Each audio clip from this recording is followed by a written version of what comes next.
chest. This is usually the first muscle people care about when they start going to the gym. Bench press, push-ups, all that. A good chest makes your upper body look fuller and more powerful. But here's what most beginners don't realize.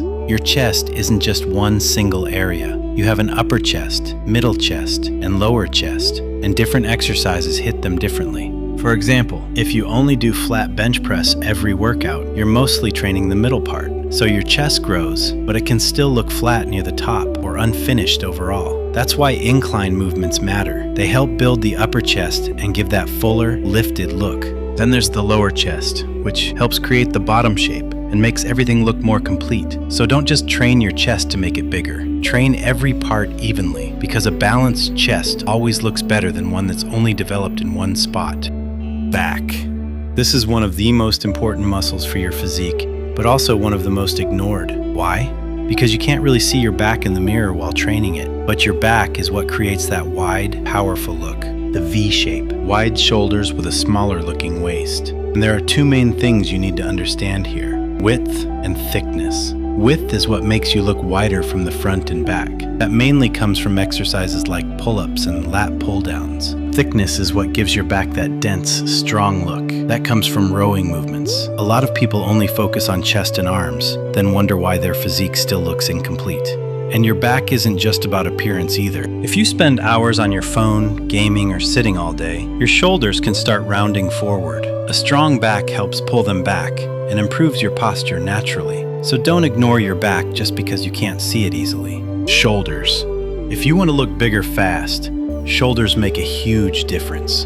Good shoulders can completely change how your physique looks, even if you're not massive overall. They make your frame look wider and more athletic. But your shoulders aren't just one muscle. They have three parts: front delts, side delts, rear delts. Now here's the mistake a lot of beginners make. They only focus on pressing exercises like bench press or shoulder press, which already train the front delts a lot. Meanwhile, the side and rear delts get ignored, and those are actually the muscles that create width and give your shoulders that round 3D look. Side delts make your body look wider. Rear delts help your physique look balanced from every angle.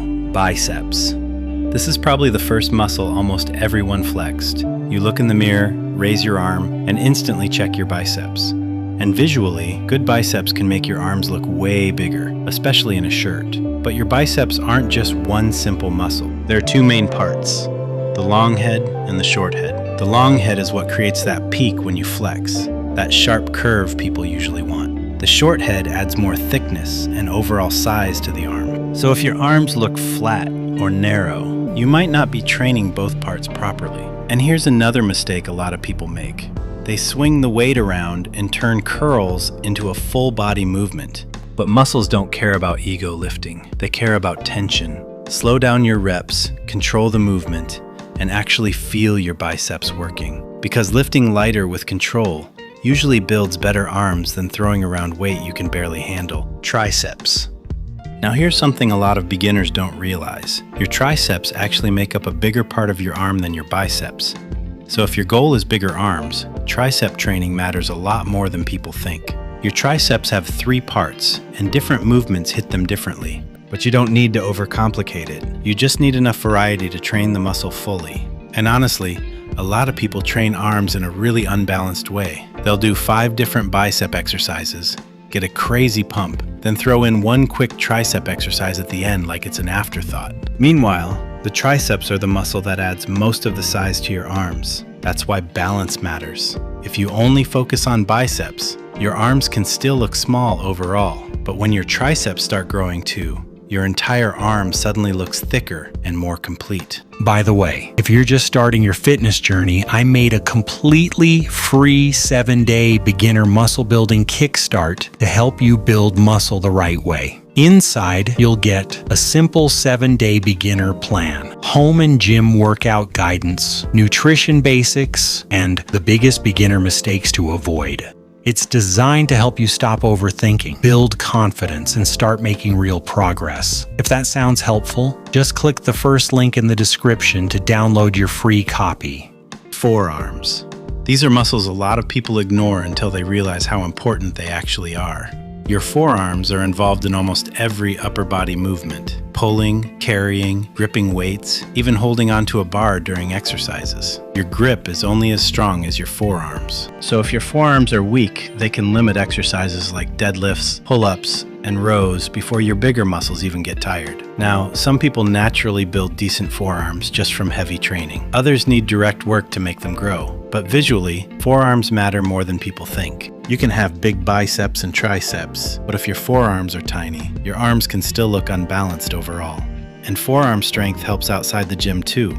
Carrying bags, holding things longer, hand strength, all of that connects back to your forearms. They might not be the flashiest muscle, but strong forearms make your entire physique and strength feel more complete. Abs. This is probably the muscle almost everyone wants to see first, the classic six-pack.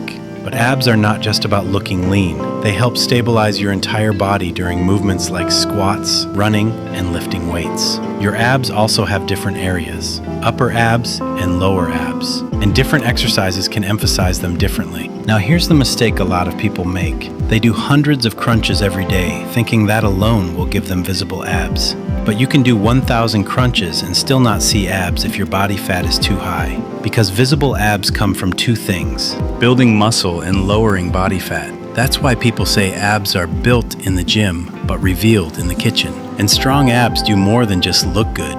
They improve posture, balance, and overall control of your body. So don't just train abs for appearance. Train them because a strong core makes almost every movement better. Obliques. These are the muscles on the sides of your waist, and a lot of beginners completely ignore them. Most people only focus on front abs. Strong obliques help make your waist look more athletic, detailed, and complete overall. But they're not just for appearance either. Your obliques help with twisting, rotation, and keeping your body stable during movement. Anytime you turn your body, play sports, run, or change direction quickly, your obliques are involved. They also help support and protect your spine while moving, which becomes more important as weights get heavier. Legs. This is where you separate people who are serious from people who only care about upper body days. Because let's be honest, almost everyone loves training their chest and arms. But leg day? That's the workout people try to avoid. Your legs mainly have two big parts: quads in the front and hamstrings in the back. Exercises like squats train multiple muscles at once and help improve your overall strength, balance, and athleticism. Strong legs help in almost every physical movement you do. And honestly, some of the hardest workouts are usually the ones that give the best results. So don't skip leg day just because it's difficult. Build a body that looks strong from top to bottom. Glutes. Some people act weird about training glutes, but honestly, they're one of the most important muscles in your entire body. Your glutes are incredibly powerful and play a huge role in strength, speed, and stability. Anytime you run, jump, sprint, or push your body forward, your glutes are involved. That's why athletes train them so seriously. And no, training glutes doesn't make you look weird or anything like that. And when your glutes are weak, other muscles usually end up compensating for them. Calves. These are probably some of the most frustrating muscles to grow. Some people barely train calves and somehow still have great ones. Others train them constantly and see slow progress for months. Genetics definitely play a role here, but that doesn't mean you should ignore them. And honestly, calf training tests your patience more than almost any other muscle. You usually won't see crazy progress overnight. It takes consistency, regular training, and time.